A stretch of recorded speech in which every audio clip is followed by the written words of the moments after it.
Every expert said this bridge was impossible. The ocean was too violent, the engineering too risky, and the location absolutely insane. They built it anyway, during the Great Depression, and it almost killed everyone involved. This is the story of the Golden Gate Bridge, and it's way crazier than you think. Before we talk about the bridge, you need to understand why this location was considered unbuildable. The Golden Gate Strait is where the Pacific Ocean violently collides with San Francisco Bay. Currents here reach 7 knots, over 8 miles per hour. You cannot swim against that. Equipment gets ripped away, small boats get flipped. Below the surface, the channel drops over 300 feet deep, a 30-story building underwater. Trying to build foundations here is like constructing a skyscraper on a ship's deck during a hurricane. The salt spray corrodes steel in months. Wind gusts regularly exceed 60 miles per hour. That famous fog? It's not romantic when you're trying to coordinate construction across a mile-wide gap with zero visibility. Multiple engineers surveyed this site before 1916. All of them said the same thing: impossible. The ocean was too deep, too violent, too unpredictable, so naturally one engineer decided to prove them all wrong. Meet Joseph Strauss, a 5-foot-tall engineer from Cincinnati who specialized in drawbridges, small, movable bridges, not mile-long, ocean-spanning monuments. But Strauss had stubborn conviction. His 1916 proposal was honestly kind of ugly, a weird hybrid design that looked more like an industrial accident than an architectural achievement. Environmentalists said it would ruin the strait's beauty. The Navy said it would obstruct ships. Ferry companies lobbied to kill it, and engineers said it couldn't be done. Strauss spent over a decade fighting these battles, but during those years he was also learning. He brought in consulting engineers, Leon Moiseeff, who understood suspension design, Charles Ellis, who handled the complex math, and Irving Morrow, who made it beautiful. Together, they convinced Strauss to abandon his hybrid concept and go all in on pure suspension. Here's why that mattered. Suspension bridges don't fight natural forces, they absorb them. When wind hits a rigid bridge, it either resists and risks failure or it oscillates, but a properly designed suspension bridge flexes and sways, dissipating energy rather than accumulating it. The question was whether this could work at 4,200 feet, the longest suspension span in the world at the time, over one of the most hostile marine environments on Earth. They'd have to build it to find out. Everything hangs on 2 main cables, each 36.5 inches in diameter. But these aren't just thick ropes. Each cable contains 27,572 individual wires. If you stretched out all the wire in both cables, you'd have 80,000 miles of steel, enough to wrap around the Earth 3 times. Those cables are anchored to massive concrete blocks on each shore, each weighing 60,000 tons and sunk deep into bedrock. The cables loop through and are held by gravity alone, no mechanical connection, just pure mass. The 2 main towers rise 746 feet above the water. Building the South Tower was particularly insane. It's 1,125 feet offshore and 100 feet of water with brutal currents. They built a giant protective barrier, then used a cofferdam to create a dry workspace on the ocean floor. Workers descended into this underwater chamber and drilled to bedrock. One structural failure and everyone drowns. It took an entire year just to complete that foundation.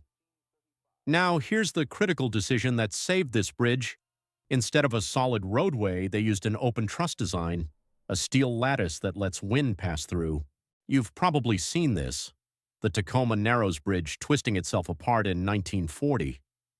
That bridge failed because it had a solid deck that caught wind like a sail, creating resonant oscillation that amplified until the structure destroyed itself. The Golden Gate's open trusses prevent this. Wind flows through the gaps, reducing pressure and preventing the kind of rhythmic oscillation that kills bridges. Then there are 250 pairs of vertical suspender cables connecting the main cables to the deck. These distribute weight evenly and provide lateral stability. The entire system works as one integrated structure. Cables hold weight, towers resist compression, the deck distributes load, and everything flexes together. The calculations were staggering. Charles Ellis spent 3 years doing structural analysis by hand. No computers, just slide rules and paper. He calculated stress loads, deflection angles, cable tensions, and wind forces for thousands of scenarios. Strauss later fired Ellis over a dispute and tried to take sole credit for the design. Ellis deserved far more recognition than he received. Construction began January 5, 1933, in the depths of the Great Depression. Unemployment hit 25%. Thousands of desperate men were willing to take extraordinarily dangerous jobs for $11 a day. Let me describe what these jobs involved. You're 700 feet above freezing ocean water, balancing on 6-inch steel beams, wind gusting at 40 miles per hour, fog so thick you can't see your hands. One slip and you fall to your death. 10 hours a day, 6 days a week. Strauss did implement revolutionary safety nets suspended beneath the work area. The nets saved 19 men during construction, survivors who formed the Halfway to Hell Club. But the nets didn't save everyone. On February 17, 1937, 3 months before completion, a scaffold holding 12 men ripped loose and plunged toward the bay. The platform tore through the safety net. 11 men died. The single deadliest accident happened when everyone thought the dangerous work was over. The cable construction was brutal. Workers called spinners walked back and forth across temporary catwalks thousands of times, pulling individual wires into place, one wire at a time. 27,572 wires per cable, 2 cables, over a year of continuous work. Once towers and cables were complete, they suspended the deck.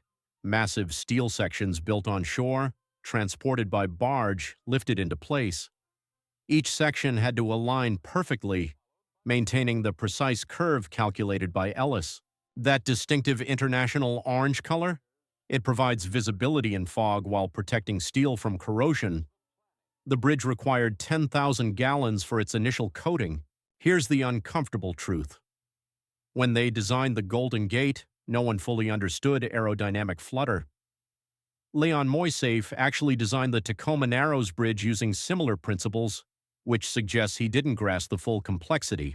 The Golden Gate succeeded partly because its scale, the sheer mass and width, the openness of the trusses, the ratio of dead load to live load, happened to place it in a safer aerodynamic regime. Modern analysis shows the Golden Gate could theoretically experience destructive oscillation under very specific wind conditions.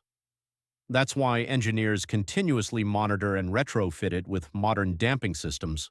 The bridge has survived winds exceeding 70 miles per hour multiple times, but engineers don't take chances. Wind studies are ongoing, and the structure is constantly monitored for problematic vibration. On May 27, 1937, the Golden Gate Bridge opened to pedestrians. 200,000 people walked across that first day. The next day, President Roosevelt officially opened it to vehicles.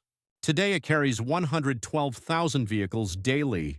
Over 2 billion vehicles have crossed it. Painters work year-round. By the time they finish painting the entire bridge, it's time to start over. Cable inspections happen continuously. Any degraded components are replaced immediately. The 1989 Loma Prieta earthquake shook it violently but caused minimal damage. That earthquake prompted massive seismic retrofits that added modern damping systems and strengthened key elements. The Golden Gate didn't just connect San Francisco to Marin County, it changed what engineers believed was possible. Before it, the longest suspension span was 3,500 feet. The Golden Gate pushed that to 4,200 feet. Every major suspension bridge built afterward learned from its successes. The Verrazzano Narrows, the Akashi Kaikyo in Japan, the Humber Bridge in England. It became a cultural icon, one of the most photographed structures on Earth. The economic impact is staggering. It enabled development, created jobs, generated billions in economic activity. The American Society of Civil Engineers named it one of the wonders of the modern world, alongside the Channel Tunnel, the CN Tower, and the Panama Canal. So what is the Golden Gate Bridge? It's 1.7 miles of suspension bridge with 2 746-foot towers, 80,000 miles of cable, and a deck that can sway 27 feet laterally. It withstands 7-knot currents, corrosive salt spray, 70-mile-per-hour winds, and earthquakes. But it's also a testament to engineers who refuse to accept impossible a memorial to 11 men who died building it, proof that human ingenuity can overcome nature's worst obstacles. Built during the Great Depression by desperate workers and visionary engineers who saw beyond their immediate circumstances. Every time you see that iconic silhouette emerging from fog, you're looking at vision, mathematics, courage, and stubborn determination. You're seeing what happens when humans look at an impossible gap and decide to bridge it anyway. That's not just engineering, that's human ambition crystallized in steel and cable. If you want more impossible engineering stories, hit subscribe. Drop a comment. What's the most impressive engineering project you've seen in person? What impossible structure should I cover next? Thanks for watching.